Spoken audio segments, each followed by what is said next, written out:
Have you heard that thing about the silencer? The silencer? Isn't that the guy from that pulp magazine? Wears a steel mask, fights evil and so on. That's the one. Only he's not just a character from a magazine. The silencer is real. He's real? Be quiet. You never know who's listening. But yes, the silencer is real. How do you know? Because people have seen him. Plenty of people. All over the city.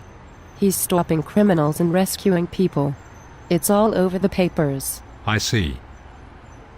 But if the silencer is a character in a magazine, then how can he be real? This makes no sense at all. He is real. There's proof.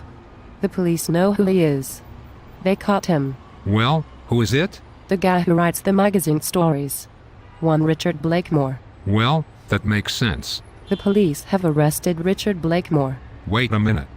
If the silencer fights crime, then he and the police are on the same side. So why did they arrest him? Shouldn't they be giving him a medal? They arrested him because he murdered someone.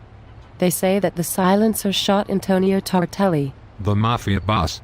Well, good riddance. The judge and the jury didn't think so. They sentenced Richard Blakemore to death. He will fry in a couple of days. They sentenced him to death. For fighting crime and shooting mafiosi? This is an outrage. A gross miscarriage of justice. I know. Poor Richard Blakemore. He says he's innocent. And his poor fiancée. What fiancée? Constance Allen, a socialite and noted beauty. She's heartbroken. Understandable. But there's more. Really? Yes. Because the silencer has come back. But how can the silencer be back when the guy is in prison, awaiting execution? No one knows. The police has no clue. Maybe they were wrong and Richard Blakemore is not the silencer. Maybe someone else is wearing the costume and the mask. I just know one thing. The silencer is out there somewhere and he is out for blood. Is that why you are always looking over your shoulder? Because you're afraid of the silencer? The silencer is a very pissed-off vigilante dispensing justice with his twin .45 automatics. Only an idiot would not be afraid. So where can I find out more about this silencer? I'm glad you're asking. Because you can read all about the silencer facing the electric chair and Countdown to Death, the new book by Cora Buhlert. I should have known I'm in it.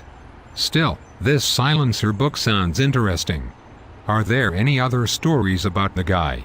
Someone like the silencer must have had many adventures. Of course, there are other adventures of the silencer. In Flying Bombs he fights a villain called the Master of the Air who blows up Zeppelins. Zeppelins? Cool. I love Zeppelins. And in A Spiked Death, the silencer fights Sparatormento, a fiendish villain who tortures young women to death. Sounds grisly. And where can I buy all of these books? You can buy them at Amazon, all about romance, drive-through fiction and Xinxi.